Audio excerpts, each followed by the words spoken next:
De manera que esa no es la posición bíblica que nosotros quisiéramos abrazar.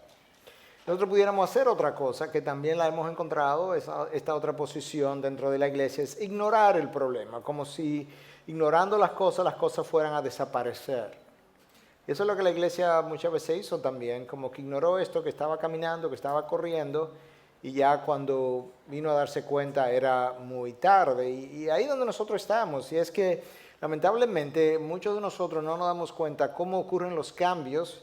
Los cambios son palatinos y la adaptación también. Creo que algunos de ustedes probablemente ya conocen, porque es una ilustración de hace muchos años atrás, de cómo tú tomas un sapo, un experimento que se hizo, y si tú tomas el sapo y lo pones en un agua que está hirviendo, él brinca y sale inmediatamente y sobrevive. Pero si tú colocas el sapo en agua, temperatura ambiente, y le sube la temperatura al agua grado a grado, él se va adaptando al cambio de temperatura y eventualmente él muere cocinado, hervido.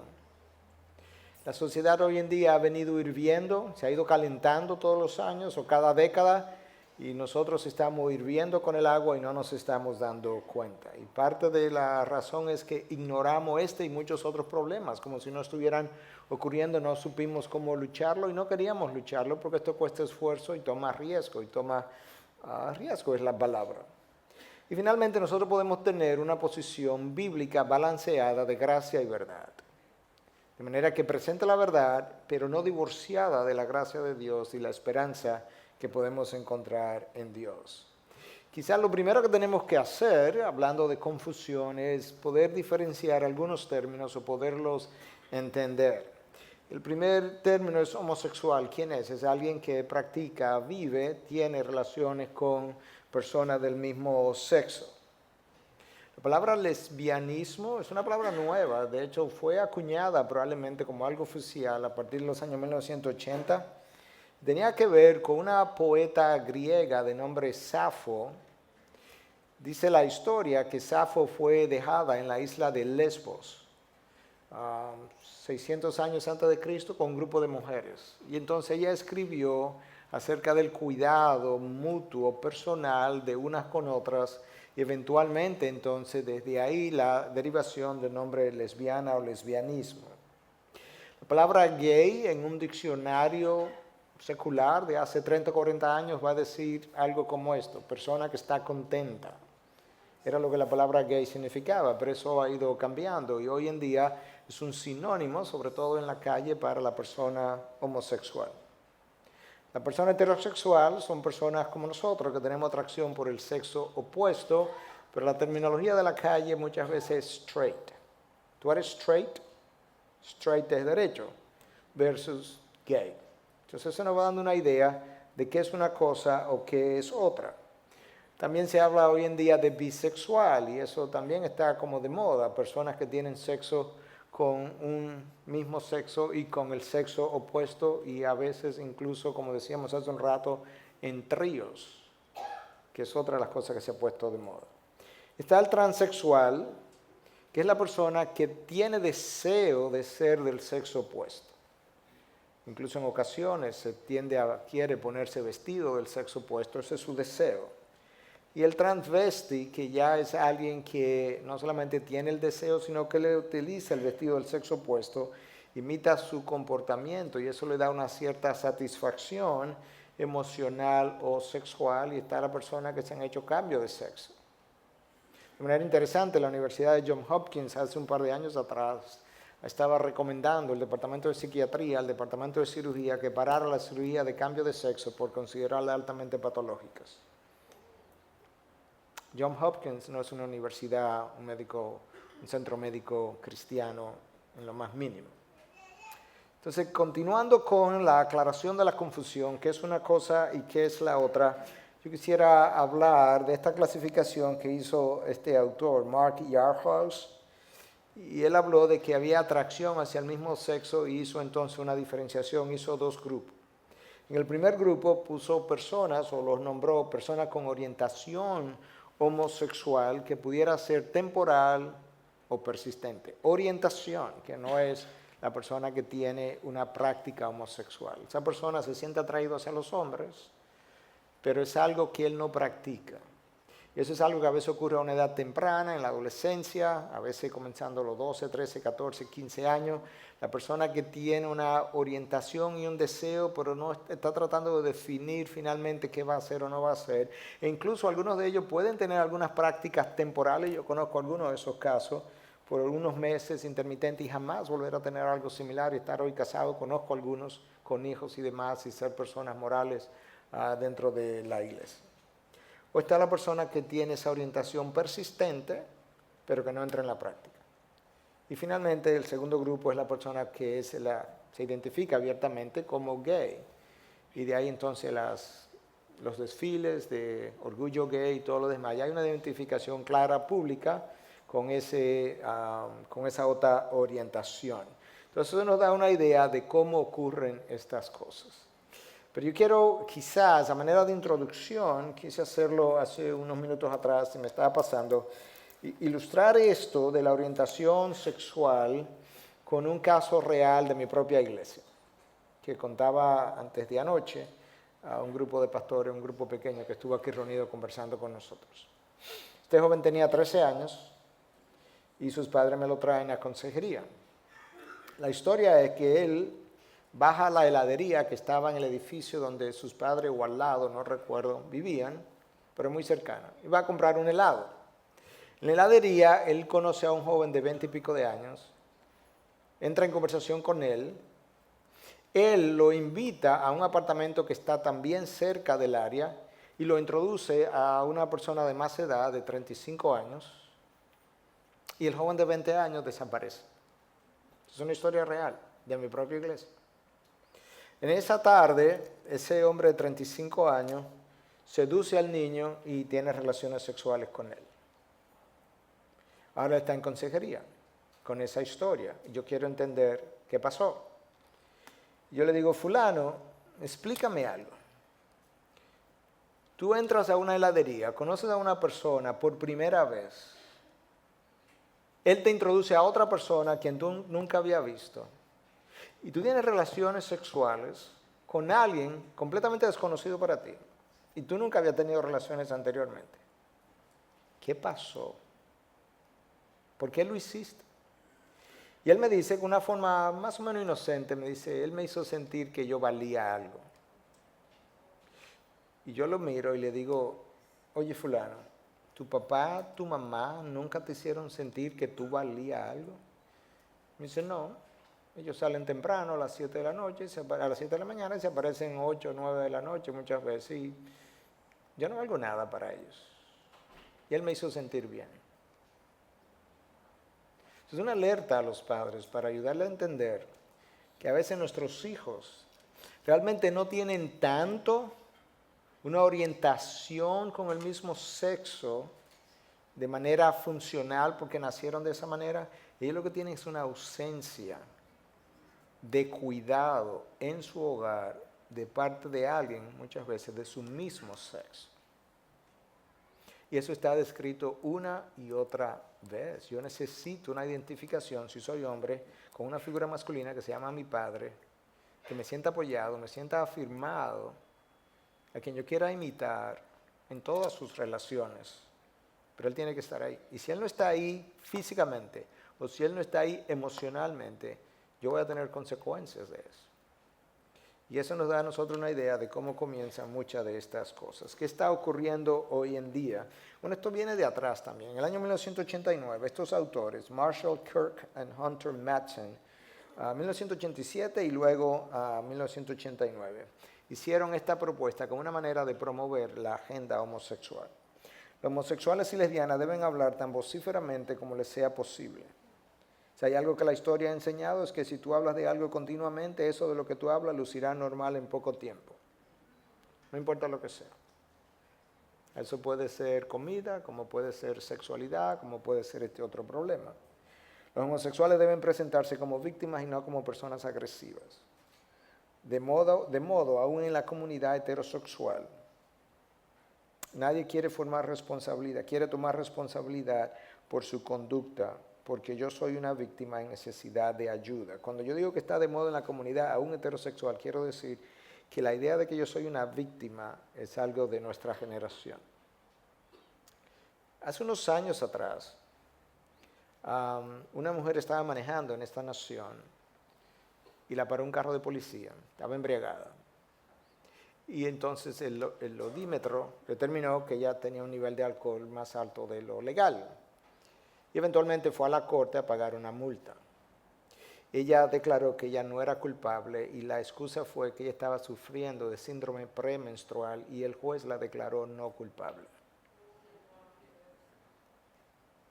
¿Tú puedes creer eso? Nosotros vivimos en una generación de la no culpabilidad. Y ahora yo soy una víctima del síndrome premenstrual, o soy una víctima de mis padres, o soy una víctima de el sistema. Y de esa misma manera estos individuos postulaban que la comunidad homosexual necesitaba presentarse como una víctima de la sociedad. Y hoy en día eso es como está. En un debate que yo estuve hace 2 o 3 años atrás en Santo Domingo con un activista homosexual, él hablaba de la discriminación y de la persecución que ellos sufrían, que nosotros no sabíamos nada de eso. Yo le recordaba que cada 2 minutos muere alguien por su fe, por la fe cristiana en el mundo. Cada 2 minutos. El grupo más perseguido de toda la historia es el grupo cristiano. Y no somos víctimas.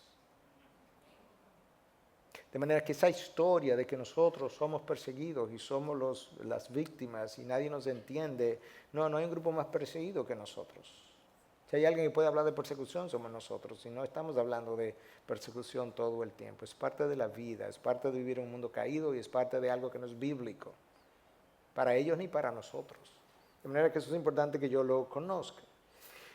La homosexualidad no es nueva. Y de hecho ha proliferado sobre todo cuando las culturas están o las civilizaciones están a punto de colapsar. En Roma proliferó, siempre existió y en Grecia también, pero proliferó antes de ellos colapsar. Y aún en culturas anteriores a esta también estuvo la homosexualidad presente. Después de Génesis 3 todo fue trastocado y no hay ningún pecado nuevo, honestamente. Lo que el nombre hace es que inventa nuevas formas de desarrollar ese pecado que ya es conocido. Entonces, las nuevas formas de pecar con el mismo pecado sí pudieran ser relativamente nuevas. Nosotros hablamos hace un momento acerca de la inmoralidad sexual de nuestros días y esa inmoralidad sexual ha contribuido enormemente a este problema. Nosotros tenemos una sociedad altamente sexualizada. Los comentarios en la radio, en la televisión frecuentemente tienen contenido sexual.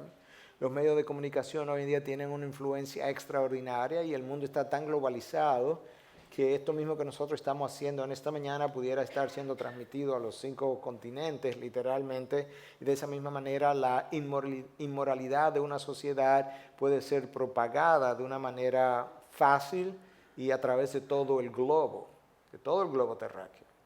Y eso es uno de nuestros problemas. Tenemos pérdida de los frenos sociales, como ya mencionamos, y tenemos una sensualización o una erotización cada vez más temprana. De hecho, en algunos estudios la edad de comienzo de las relaciones sexuales ha sido 12 y 13 años. La mayoría de las primeras relaciones sexuales, ¿usted sabe dónde ocurren? En el hogar o del muchacho o de la muchacha. Las primeras relaciones sexuales.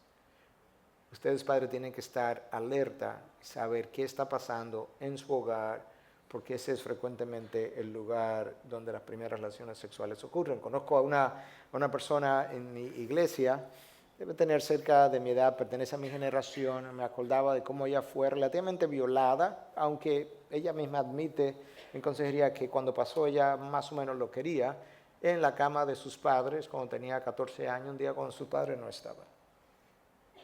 Entonces eso nos da a nosotros una idea de cuán cuidadosos nosotros tenemos que ser a la hora de criar hijos. La gente tiene los hijos y no se percata de la responsabilidad que implica tener hijos. Tener hijos no es como tener un gato o un perro, que yo simplemente lo tengo y lo saco a hacer sus necesidades.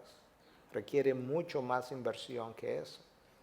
Inversión de tiempo que muchas veces el hombre moderno no tiene o no quiere dar, pero nosotros tenemos que hacerlo. Déjame hablarte un poquito de qué dicen los estudios, porque esto también ha sido tergiversado y se nos dicen muchas cosas que no son ciertas. La realidad es que la población homosexual americana es probablemente menos de un 1% o quizás de un 1 a un 2% como máximo. Este estudio fue hecho en 1989 en la Universidad de Chicago, fue reportado por la Asociación Americana para el Avance de la Ciencia en 1990. Un segundo estudio, que es el estudio bueno, que es el estudio que más alto nivel o por ciento ha reportado de la homosexualidad en la población americana, habla de que un 2.8 entre los hombres y 1.4 en la población femenina. Eso fue reportado por el National Health and Social Life Survey en este país. De manera que la incidencia de homosexualidad no es de un 10% como originalmente se planteó, porque eso fue basado en un estudio completamente errático y tergiversado, como lo vamos a mostrar. Alfred Kinsey, de la Universidad de Indiana, fue quien propagó parte de estas ideas. En 1940, él hizo un estudio en hombres, y en 1953 publicó un estudio en mujeres de su conducta sexual, y a partir de ese estudio, él concluyó que como un 10% de la población, fue un estudio hecho en este país, era homosexual. Pero la realidad es que el estudio fue rechazado posteriormente por las siguientes razones. Yo voy a dar algunas de esas razones. Primero, el estudio tenía 5.300 hombres de raza blanca, ya es un problema. Porque tú no puedes hacer ningún estudio conclusivo con una sola raza, tú tienes que hacerlo interracial para ver en la población interracial cuál es el porciento. De manera que ya había un problema. Entre esos 5.300 sujetos habían varios cientos de prostitutos masculinos prisioneros por ofensas sexuales. Ya la muestra está prejuiciada. Porque la población general no son prostitutos masculinos y no están en cárceles por violaciones y ofensas sexuales. Entre la muestra habían 317 niños que habían sido abusados. Eso tampoco corresponde a una muestra objetiva. Y entonces en 1946, cuando él estaba haciendo este estudio, entrevistó a 1.400 prisioneros por violaciones sexuales. Bueno, la mayoría de la población tomada a propósito con la idea de probar algo y por tanto la muestra está mal tomada. ¿Cuántos de esos 1.400 prisioneros por violaciones sexuales fueron parte de este estudio? Hasta el día de hoy nadie sabe cuántos de ellos, pero ellos fueron entrevistados con este propósito. El estudio fue rechazado entonces, y su rechazo fue publicado en el New York Times. El 11 de diciembre del año 1949 salió la publicación. W. Allen Wallace, presidente del Comité de Estadística de la Universidad de Chicago, dijo que Kinsey violó 4 de los 6 aspectos más importantes de la investigación estadística. Esto no es un análisis ni una conclusión cristiana, esto es una universidad secular, un director de un departamento de estadística examinando el estudio y diciendo, este estudio está en violación de 4 de los 6 principios fundamentales. Y uno de esos principios es que tu muestra tiene que ser representativa. Tiene que ser representativa en número, tiene que ser representativa de las razas que existen, tiene que ser representativa de las edades que existen y no pueden estar tomadas de manera significativa de grupos especializados como prisioneros o, en mi caso, diabéticos, por ejemplo, o pacientes con cáncer. No, yo tengo que hacer un estudio de lo que la población general es y ese estudio no cumplió con eso. Yo voy a hablar un poquito de las causas de la homosexualidad, pero ahora, en este tiempo, yo no voy a hablar del problema conductual, que es lo que genera estos patrones de conducta, sino de algunas de las cosas que se han dicho que son causa de la homosexualidad. ¿Es esto es algo biológico? ¿Es esto una enfermedad o esto es algo conductual? Biológico no es, enfermedad no es. Y lo vamos a tratar de demostrar médicamente en estos momentos. Sí es un problema conductual, del cual vamos a hablar un poquito más adelante. Mira lo que dijo la Asociación de Psiquiatría Americana en mayo del año 2000. Actualmente hay un renovado interés en buscar etiologías biológicas para la homosexualidad. Sin embargo, a la fecha, no hay estudios científicos replicados que soporten una etiología o causa biológica específica para la homosexualidad. Y todavía 13 años después no acaban de aparecer. No hay una etiología, no hay una causa biológica. Nota cómo esto que dice la Asociación de Psiquiatría dice estudios replicados. La razón por la que esa palabra es importante es porque yo puedo publicar un estudio hoy diciendo que demostré algo y la manera de comprobar eso es que otro investigador y probablemente más de uno en otro centro, en otro lugar pueda hacer un estudio similar con la misma metodología que yo usé y llegar a la misma conclusión. Si eso no se da, el estudio no es válido, porque yo puedo haber prejuiciado el estudio en la muestra o a lo largo del camino y por eso el estudio tiene que ser replicable o si no es rechazado. El doctor Neil Whitehead, profesor de antropología de la Universidad de Wisconsin, dice, la ciencia no ha descubierto en el ser humano ninguna conducta dictada por los genes. No hay un gen para la homosexualidad. No lo hay. Sin embargo, hoy en día en la sociedad y en muchas de las universidades, esta mentira está siendo enseñada. De la misma manera que en el pasado, muchos años atrás, cierto, se enseñó que la Tierra era el centro del universo, el centro del sistema solar. Y eso te da una idea de cómo muchas veces mentiras son propagadas por años, por décadas, como buenas y válidas, cuando en realidad no hay un solo estudio que haya mostrado tal cosa. El doctor Joel Gallner de la Universidad de Yale dice, una y otra vez los científicos hablan de que ciertos genes en particular o ciertas porciones de los cromosomas están asociados a ciertas conductas para luego tener que retirar sus declaraciones porque estos hallazgos no han podido ser reproducidos. Ahí está la palabra. Si tú no puedes reproducir el hallazgo, tú no has probado nada. Tienes que tener un estudio que otro pueda reproducir de manera independiente a mí. Y estos son gente que no están escribiendo necesariamente desde un ángulo cristiano, sino en universidades seculares dedicadas a la investigación. El Dr. William Boyne y Bruce Parson publicaron en Archivos de Psiquiatría General la siguiente conclusión. No hay evidencia de que la homosexualidad sea un asunto biológico. Ahorita vamos a mostrar de dónde salió la idea de que esto era un asunto biológico. Hace unos años atrás se habló de un marcador Q28 en uno de los cromosomas. El ser humano tiene 23 cromosomas, 23 pares de cromosomas para un total de 46. Y se habló entonces de que el ser humano tenía en uno de esos cromosomas un marcador llamado Q28 que era determinante de la homosexualidad. Eso fue publicado originalmente en la revista Science. Esa revista es una de las revistas de ciencia de mayor peso en este país. Y fue publicado por el doctor Dean Hammer del Instituto Nacional de Cáncer. El problema es que ese estudio jamás ha podido ser duplicado. Y en la misma revista, en el año 1999, 6 años después, dos investigadores de dos centros distintos, el doctor George Rice de Western Ontario University y el doctor George Ebers de Stanford University, uno en Canadá y uno aquí en Estados Unidos, publicaron otro artículo en la misma revista 6 años después diciendo que el marcador Q28 era mentira, que eso no existía en los cromosomas. Y al día de hoy nadie ha podido demostrar que esto es un marcador, que hay un marcador biológico para la homosexualidad, y sin embargo se sigue oyendo, se sigue escribiendo en las revistas que la gente lee frecuentemente, encuentra que esto es un asunto biológico. Mira este estudio hecho por Simon Levi, publicado en la revista Ciencia, de nuevo, una revista de peso. Él examinó 19 hombres homosexuales, autopsias de 19 hombres homosexuales, 16 heterosexuales. Y entonces él dijo que él había podido encontrar ciertas células cerebrales más pequeñas en los homosexuales. El estudio fue rechazado por varias razones. En primer lugar, tú no puedes probar nada con 19 personas. Tú necesitas cientos de personas para hacer cualquier estudio. Y en algunos casos, miles de personas. De manera que ese estudio no prueba absolutamente nada. Pero la crítica mayor tenía que ver con que en esos mismos individuos, en esas mismas autopsias, 3 personas heterosexuales tenían células más pequeñas de lo que se hubiese podido esperar. Y 3 homosexuales tenían células más grandes, lo cual nos dice que aún en el mismo estudio tú no podías concluir. Tiene 19 pacientes, 16 tienen células más pequeñas, pero hay 3 que son homosexuales que tienen células más grandes. Y hay 3 que son heterosexuales que tienen esas mismas células más pequeñas. De manera que el estudio fue rechazado y el marcador Q28 jamás se ha vuelto a hablar de él. Levi, que fue el autor del estudio, admitió que él fue llevado a buscar la causa, la raíz fisiológica de la homosexualidad después que su compañero murió de SIDA.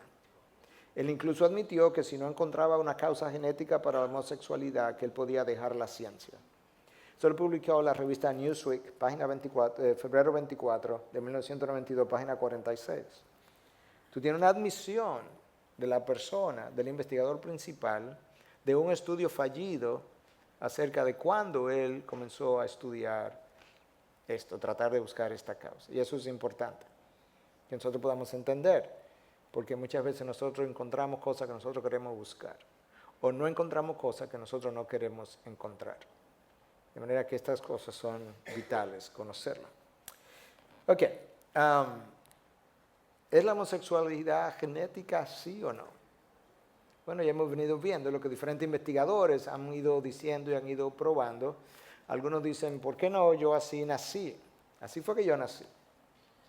Bueno, el problema es que tú puedes buscar la causa de la homosexualidad de diferentes maneras. Ya vimos una de las maneras, tú puedes hacer un estudio de los cromosomas y ver si en los cromosomas hay abnormalidades que existen en los homosexuales y que no existen en los heterosexuales. Hasta ahora eso no se ha podido encontrar. Pero la otra manera de tú tratar de ver si hay alguna asociación genética es que tú tomas gemelos idénticos. La diferencia entre gemelos idénticos y gemelos no idénticos es que el gemelo idéntico tiene justamente el mismo contenido cromosómico genético de su hermano.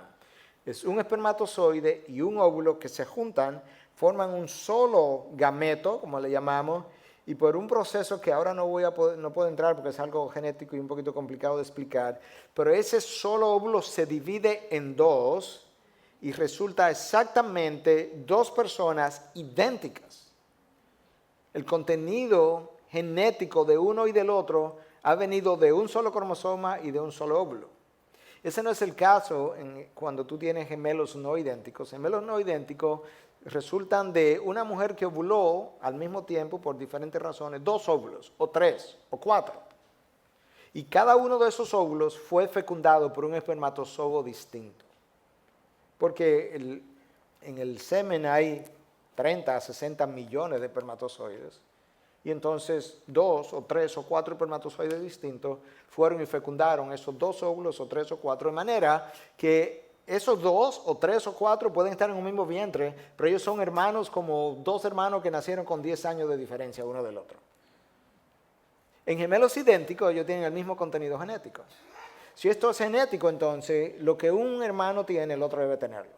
¿Me van siguiendo? Pero la concordancia, en el mejor de los casos, es de un 50%. En otras palabras, cuando tú tienes dos gemelos idénticos y uno es homosexual, el hecho de que el otro sea homosexual solamente ocurre en la mitad de los casos, lo que implica que esa causa no puede ser genética, porque ellos tienen el mismo contenido genético el uno y del otro. Pero ocurren cosas en el hogar que pueden desviar a un niño o a una niña en una dirección y no desviar al otro. De manera que, viéndolo de esa manera, tampoco podemos decir que eso es genético. La realidad es, como yo he explicado en otras ocasiones, si tú miras a una persona, hoy en día está muy de moda y algunos estados han ido aprobando esto, donde los baños, por ejemplo, ya no va a haber baños de hombres ni de mujeres, sino que tú entras al baño del sexo que tú te sientas. Entonces, si yo me siento mujer, yo voy al baño de mujeres. Pero resulta que si yo tuviera una cámara y veo cómo la mujer hace su necesidad y cómo el hombre hace su necesidad, ellos no lo hacen de la misma manera. De manera que yo sé por sus órganos genitales quién es quién. Eso es lo que nosotros llamamos fenotipo, la manera como yo luzco por fuera. Fenotípicamente yo luzco hombre o mujer. Eso por un lado. Internamente, como yo luzco sería mirar a mis genes. Eso es lo que nosotros llamamos genotipo, con G. Por ejemplo, yo tengo el cabello negro, excepto por las canas, obviamente. Por fuera yo luzco de cabello negro, pero si tú miras el gen de mi color de mi cabello, por dentro yo tengo un color negro de cabello en mis genes. De manera que yo tengo cabello negro por dentro y por fuera. Yo soy genotípicamente de cabello negro y fenotípicamente de cabello negro. Bueno, si yo miro los órganos genitales de un hombre, fenotípicamente por fuera, él es hombre, yo sé cómo lucen los genitales, y si yo lo miro por dentro, él es XY, él es un hombre. Yo sé lo que tú eres, tú puedes no aceptarlo, pero eso es lo que tú eres. Y lo mismo con la mujer.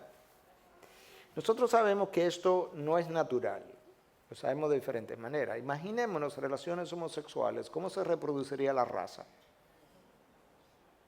La raza terminaría la reproducción.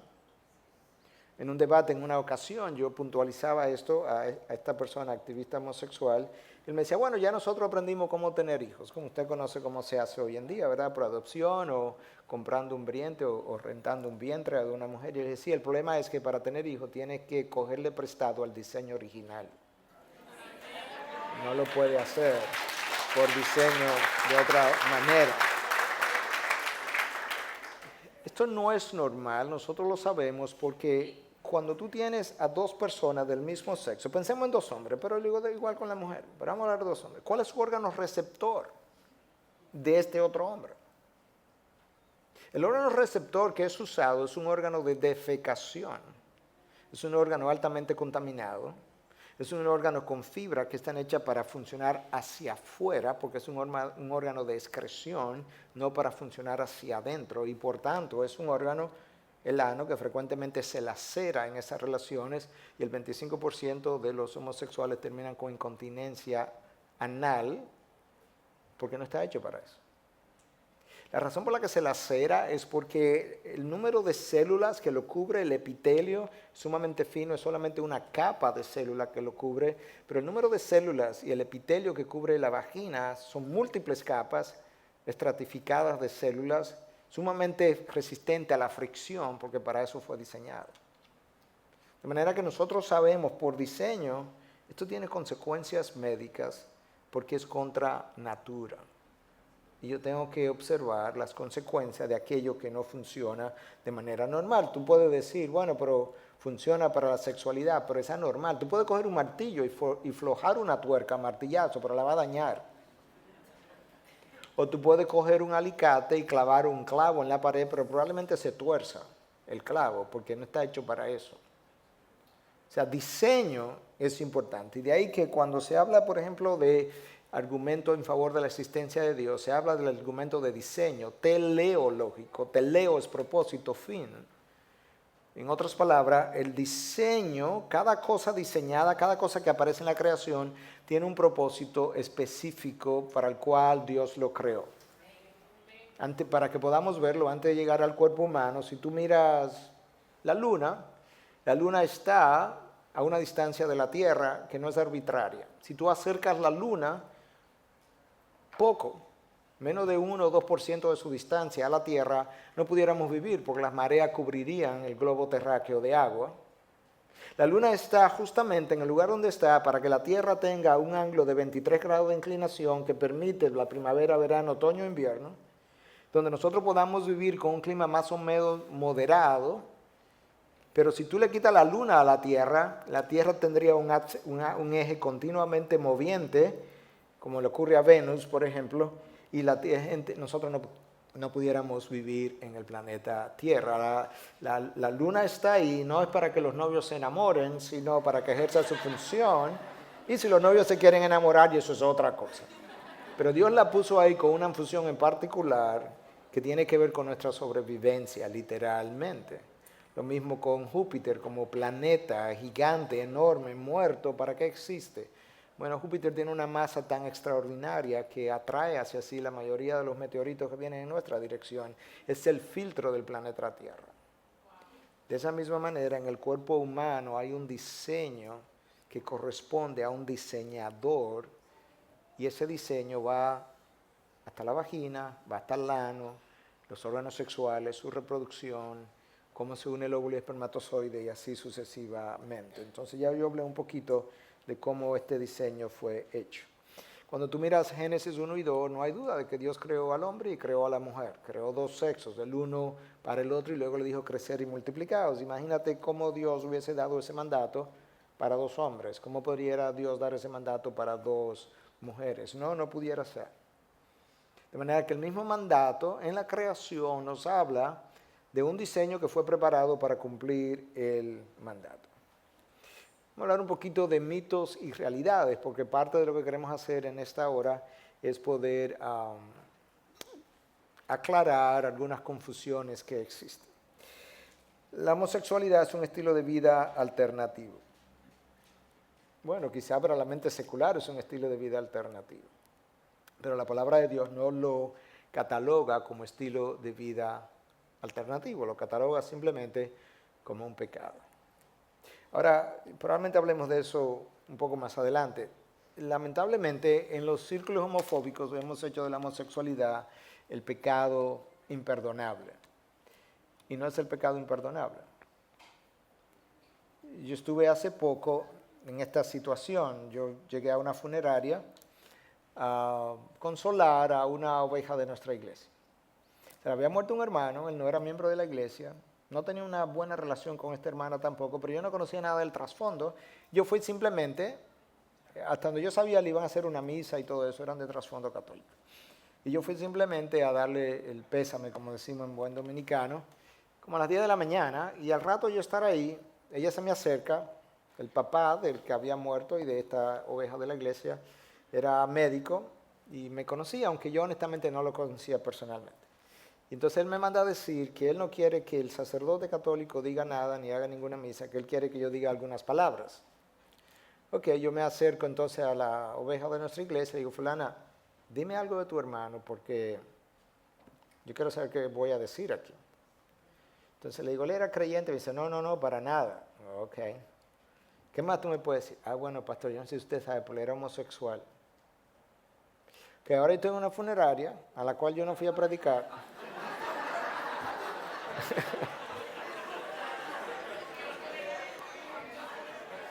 A hablar en el funeral de alguien homosexual.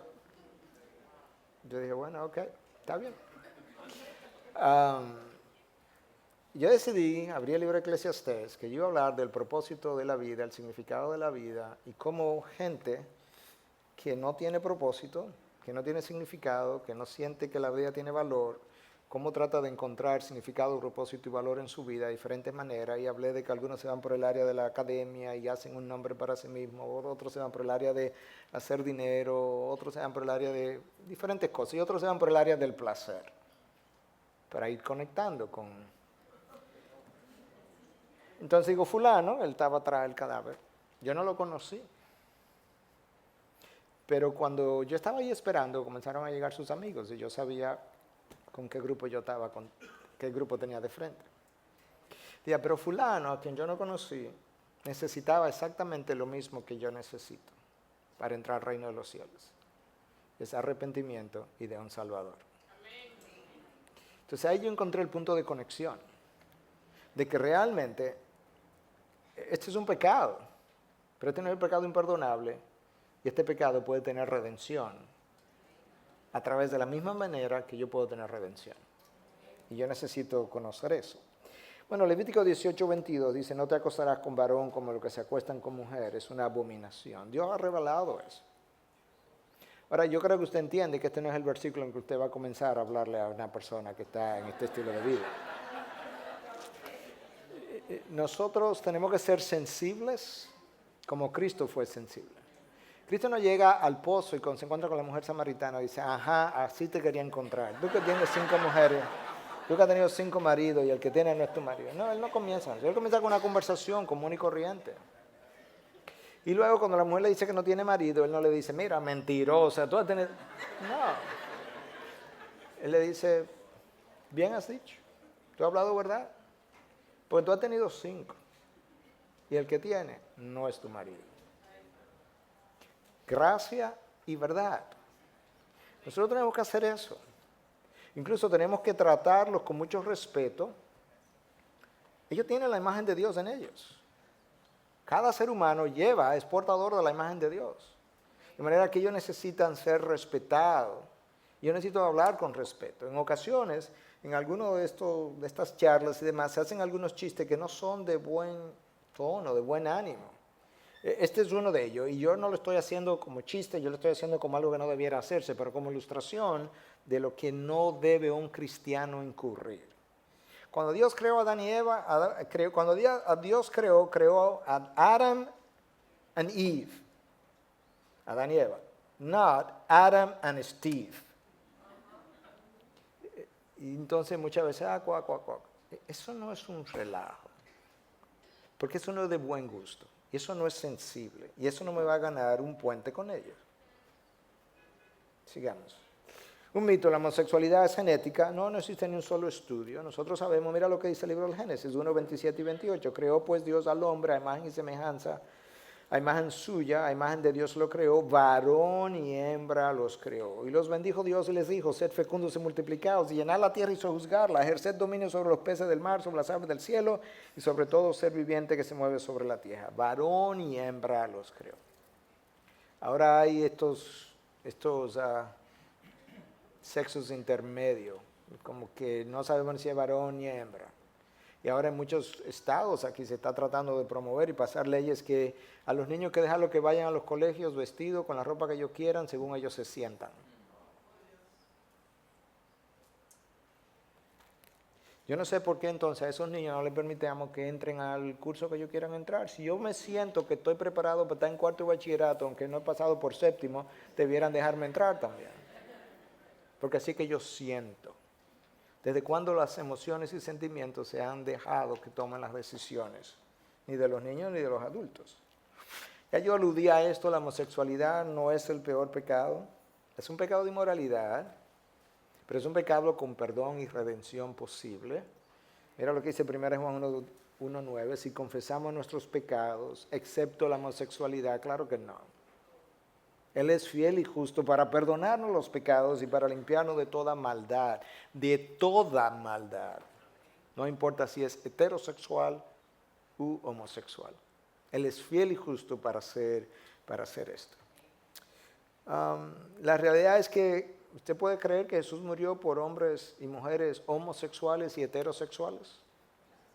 Jesús no fue a la cruz y dijo, muero por los heterosexuales.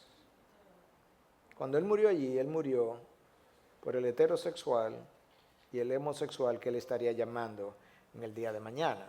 Y eso es algo que yo necesito recordar. Ahora, es un pecado, no es simplemente un problema conductual, se origina de manera conductual, pero es un pecado que necesita arrepentimiento y que Jesús puede perdonar. Y que de hecho, yo he visto eso ocurrir. Yo debía haber comenzado diciendo que cuando hablo de esto, no lo hablo simplemente con conocimiento de libros. Yo como infectólogo tuve que lidiar con esta población mucho, y en esta misma ciudad de New York o región New York, New Jersey.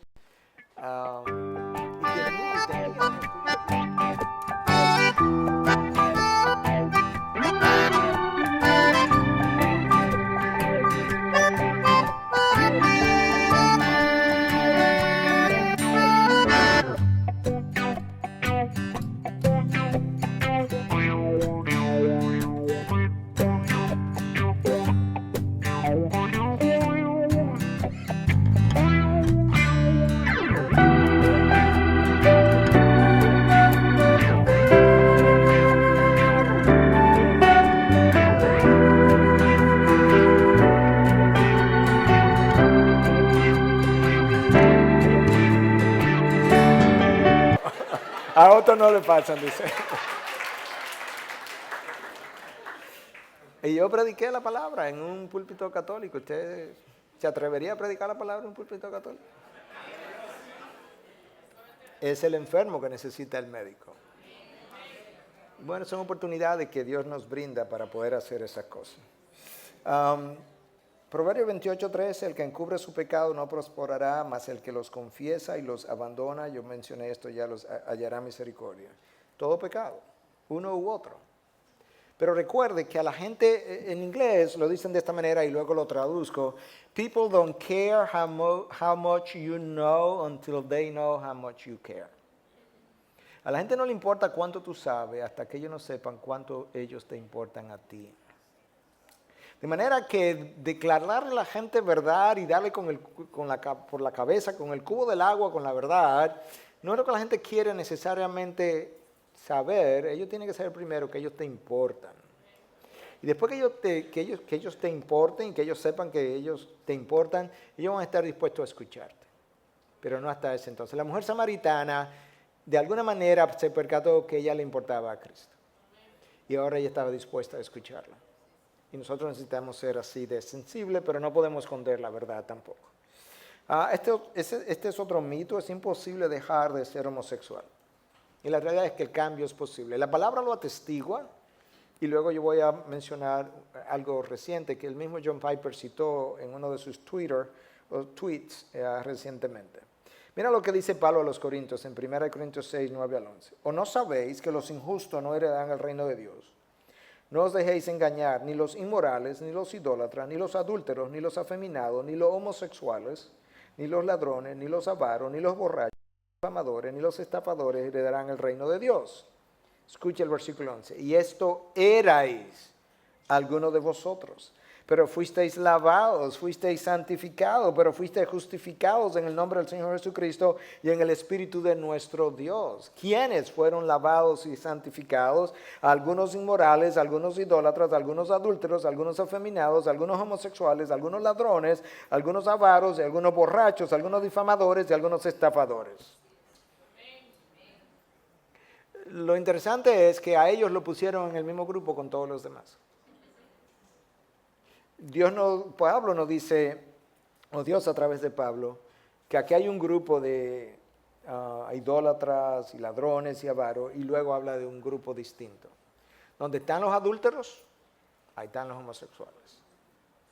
Y uno se salva de la misma manera que se salva el otro. Entonces te das cuenta cuál es la realidad de la palabra. Mira esto que fue publicado en el Journal de Sexo y Terapia Marital en el año 2011, no hace tanto. Yo lo voy a traducir porque no me dio tiempo a hacerlo. En sentido general, sin embargo, nuestra evidencia sugiere que alguna gente experimenta un cambio significativo en su orientación sexual y que el cambio, el intento de cambiar no es intrínsecamente o necesariamente dañino.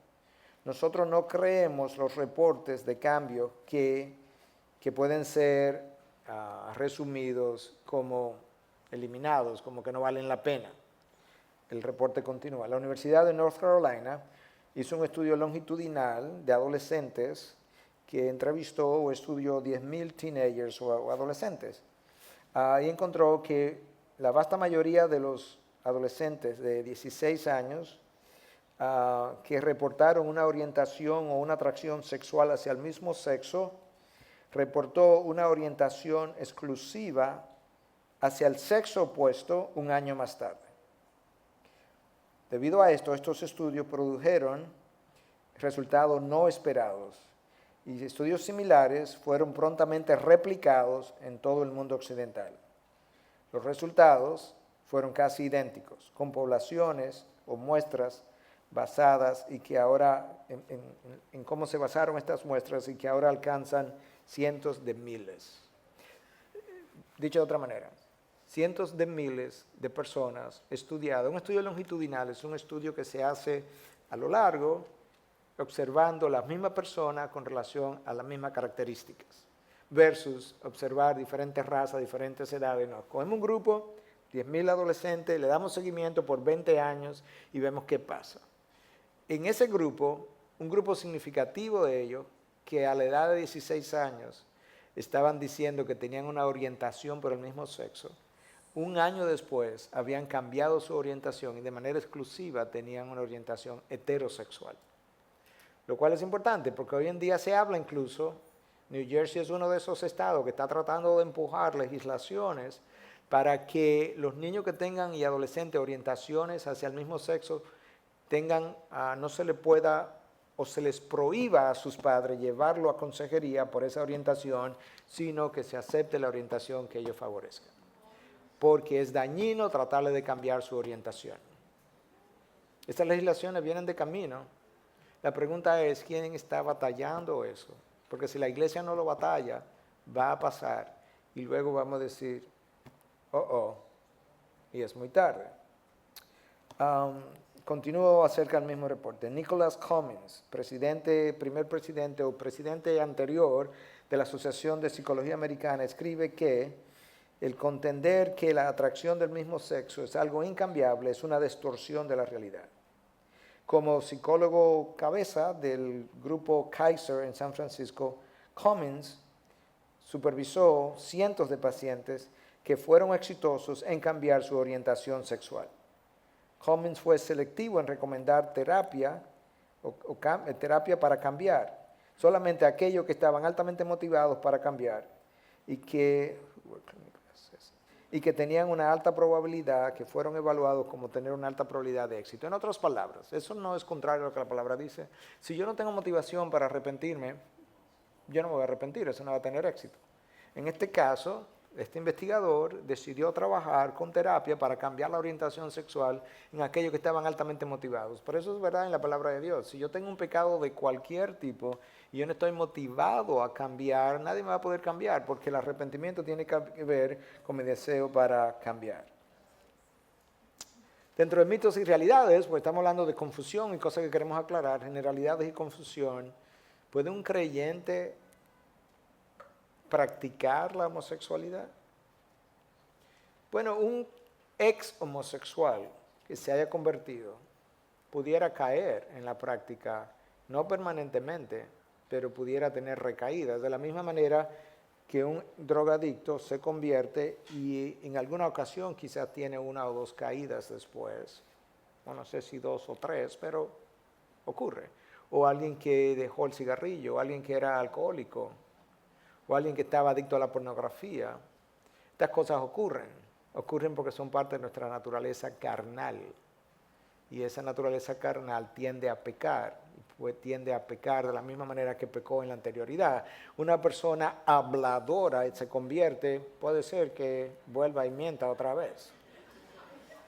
¿Sí o no? Y lo que pasa es que somos selectivos con los pecados y decimos, bueno, sí, pero eso es porque nosotros mentimos con frecuencia y pues nos conviene decir que sí. Pero como este otro pecado nosotros nunca hemos incurrido, decimos, no, ese no. Si vuelve a recaer. Ahora, si vuelve a permanecer en la práctica, quizás es una evidencia de que él no tuvo una real conversión. Pero el que haya caído 1 o 2 veces no dice que definitivamente no era cristiano. Yo he oído esto de parte de parejas homosexuales, pero yo hago esto por amor, ¿cómo puede ser malo? Bueno, el problema es que depende cómo yo defina el amor. Y el amor se supone que no le hace daño al otro y piensa en el otro antes que yo. Y no es simplemente que yo tengo este deseo, yo tengo esta inclinación, sino que yo tengo que pensar en el otro primero. Y si fuéramos a usar el amor como la manera de nosotros definir lo que puedo y no puedo hacer, la pregunta es, ¿quién va a definir ese amor? ¿Lo voy a definir yo? ¿Lo va a definir Billy Graham? ¿Lo va a definir el Papa? ¿Lo van a definir los drogadictos? ¿Lo van a definir los homosexuales? ¿Quién va a definir el amor? ¿O lo va a definir Dios? Y la manera como Dios define su amor no es un amor despegado de su verdad, es un amor conectado a la verdad. Dios ama a través de su verdad. Otras ideas distorsionadas, la homosexualidad no es normal, como ya venimos explicando. Si no puedo cambiar es porque Dios me hizo así, es una idea distorsionada. Porque el pecador, nosotros, antes de venir a Cristo, pudimos haber dicho, bueno, Dios me hizo pecador, entonces ya no puedo cambiar. Dios me hizo pornográfico, de manera que no puedo cambiar.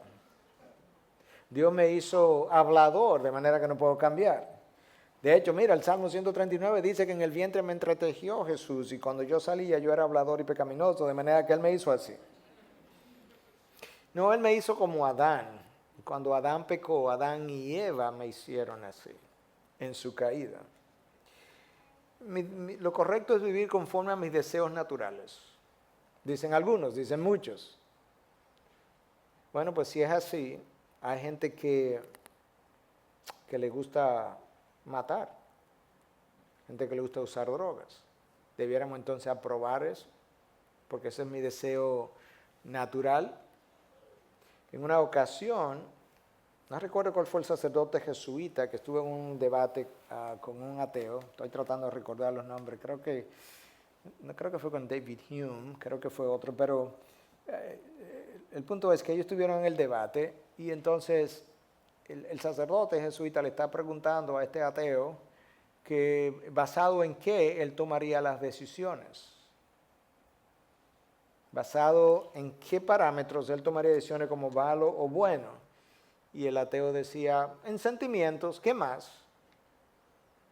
Y Ravi Zachariah, comentando acerca de ese debate, decía, a mí me hubiese gustado estar ahí para preguntarle y decirle, mira, en algunas culturas aman al prójimo y a sus vecinos, en otras se los comen. ¿Tú tienes alguna preferencia? ¿Te das cuenta por qué no podemos hablar de sentimientos y de emociones?